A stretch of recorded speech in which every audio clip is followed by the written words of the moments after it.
Assalamualaikum dan salam Sarawakku sayang. Ikuti saya untuk perkembangan berita hari ini. Perjalanan balik ke kampung yang melibatkan pergerakan antara daerah, aktiviti kunjung mengunjungi dan menziarahi kubur antara aktiviti yang tidak dibenarkan di musim perayaan Hari Raya dan Gawai.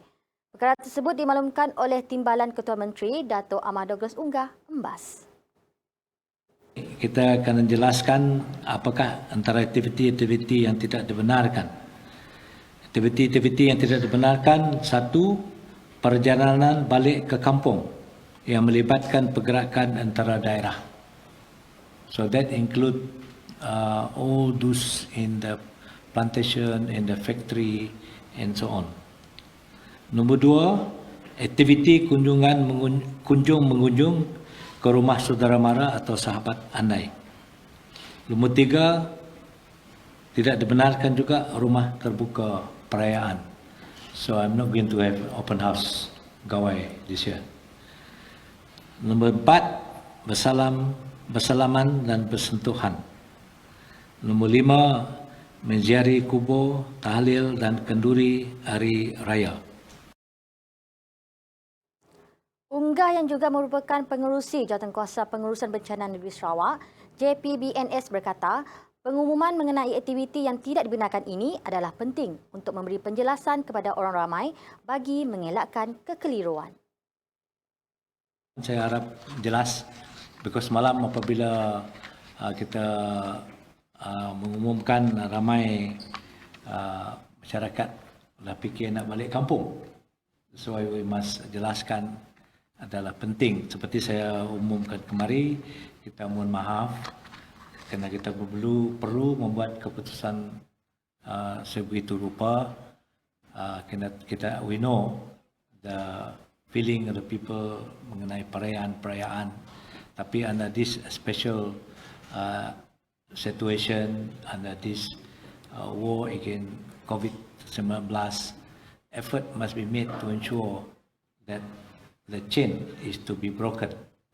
Sebab itu di Sarawak kita telah mensyaratkan bahawa kita melarang, we don't allow movement from district to district, because some districts seperti Kuching dan Kota Semarahan, Kota Semarahan is yellow, Kuching is red, and some area are yellow and green. So we don't want that to affect the green area, especially in the interior and the rural areas. Berkuat kuasa sehingga 9 Jun 2020, Kerajaan Sarawak mewatakkan Ordinan Perlindungan Kesihatan Awam bagi membendung penularan jangkitan COVID-19. Menurut Menteri Perumahan dan Kerajaan Tempatan Negeri, Dato' Sri Dr. Sim Hui Hian, beberapa langkah tambahan perlu diperkenalkan kerana khawatir akan adanya gelombang kedua, terutama apabila sektor ekonomi dibuka semula secara berperingkat dan kepulangan rakyat Sarawak yang berada di luar negeri.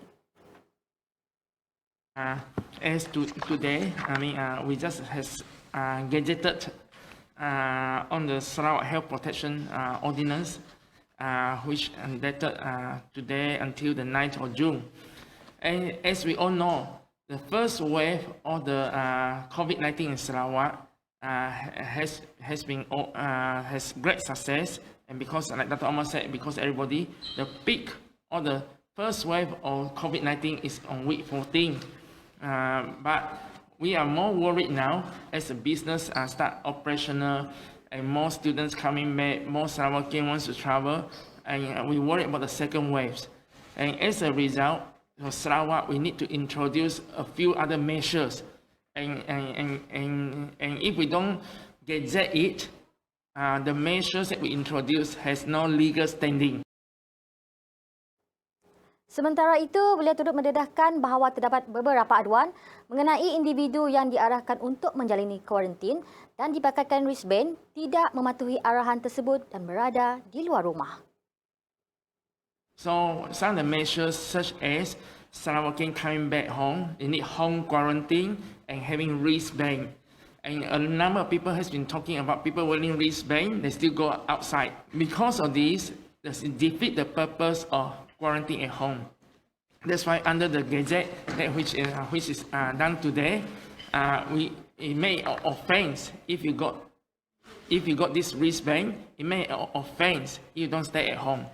Yeah. So this is possible. It's because Sarawak has local government autonomy, and that's why if you talk about why in Penang don't do this, in Johor don't do this, because they only have the national ordinance. They don't have their own ordinance. And that's why you see in Sarawak, we say no interdivision travel. If you come outside Sarawak, even in Sarawakian, you have the right to come back to Sarawak, but we want to make sure that you stay at home. Kerjasama daripada semua pihak adalah penting dalam usaha membendung penularan COVID-19 dan bagi mengelakkan negara dilanda gelombang kedua COVID-19. Ketua Pengarah Kesihatan Dr. Noh Hisham Abdullah melalui posting di laman Facebooknya, beliau berkongsi graf pemodelan dan ramalan COVID-19 daripada Kementerian Kesihatan Malaysia. Katanya Malaysia menunjukkan pencapaian yang baik dalam usaha menurunkan jumlah kes COVID-19 semasa Perintah Kawalan Pergerakan PKP bermula fasa 1 hingga fasa keempat dan 10 hari Perintah Kawalan Pergerakan bersyarat PKP di mana angka kebolehjangkitan menurun daripada 3.5 kepada 0.3. Namun jelas beliau sekiranya masyarakat leka dan tidak mematuhi prosedur operasi standard SOP serta tidak menjalankan tanggungjawab sosial, maka ia akan menyebabkan jumlah kes naik mendadak. Malah, tegas beliau, disebabkan itu juga negara mungkin dilanda gelombang wabak COVID-19 yang baharu. Itu saja buat masa ini. Teruskan kesihatan anda bersama kami. Saya Zahuriza. Salam Ramadan Al-Mubarak.